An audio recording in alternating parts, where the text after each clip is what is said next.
If I were the GM of the New York Giants, this is what I'd do from now until week 1 of the NFL season. This team has many players with expiring contracts who will hit free agency if they aren't re-signed. Let's start with the players I am letting walk. First up is quarterback Russell Wilson. He was very underwhelming last season, and with Dart and Winston under contract,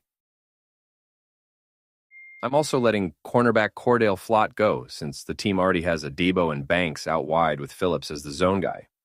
We can also explore other corners in free agency. I'll also let tight end Daniel Bellinger walk since Theo Johnson generally outplayed him last year. I'm also eyeing another tight end in free agency later. I'm also moving on from both guards Evan Neal as well as Greg Van Roten. Neal has been extremely disappointing for a top 10 pick and simply hasn't played well enough. As for Roten, he's already well over 30 with little to no upside.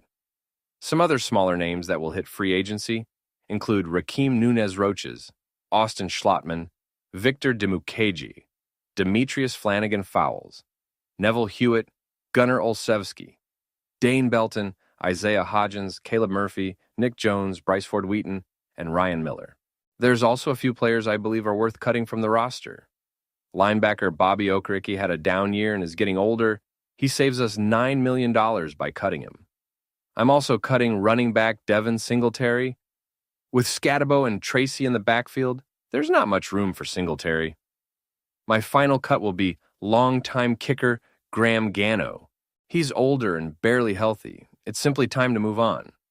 With all these players leaving, we've saved about $57.5 million in cap space.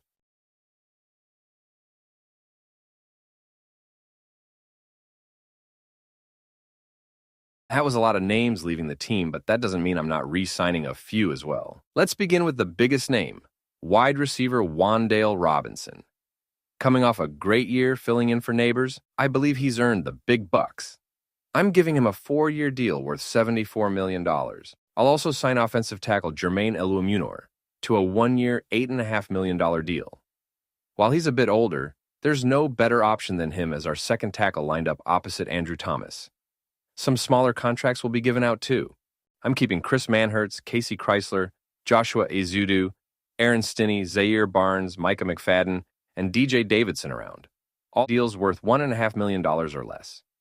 In total for this season, these extensions will cost around $37 million. Heading into free agency, I'm making big splashes on a few players. Firstly, I'm signing center Tyler Linderbaum. We reunite him with John Harbaugh, while also improving a weak position. He's getting a 4-year, $78 million contract. Speaking of former Ravens, I'm bringing in tight end Isaiah Likely. He's a huge upgrade from Bellinger and will even start over Theo Johnson. He gets a 3-year deal worth $33 million. In an attempt to replace Okereke, I'm signing Nakobe Dean at linebacker. He gets a 3-year contract worth $28.5 million. Finally, we solidify the corner position by adding Greg Newsome. We sign him to a 3-year, $28.6 million deal. For this season, the total cost of these 4 players will be $49.2 million. Heading into the draft, the team has no glaring needs. This means we can take the best player available. At pick 5, we select either linebacker Sonny Styles or safety Caleb Downs. It simply depends who's still on the board. In the second round, we have pick 37. I think it's good to go with the best offensive lineman available since our offensive line consists of mostly older players.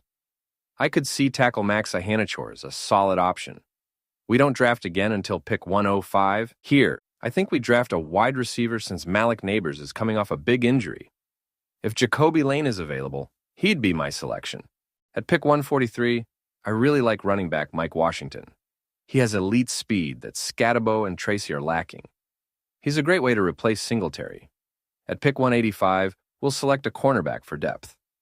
Devin Marshall has a high chance of being available, so let's go with him. For our last 2 picks, I think it's smart to get some depth in the trenches. A defensive lineman and another offensive lineman. That's the end of our draft, and the 2026-2027 season is now upon us. Let me know how you think I did in the comments. Did I cook? If not, what would you change? Thank you so much for watching. Be sure to like and subscribe.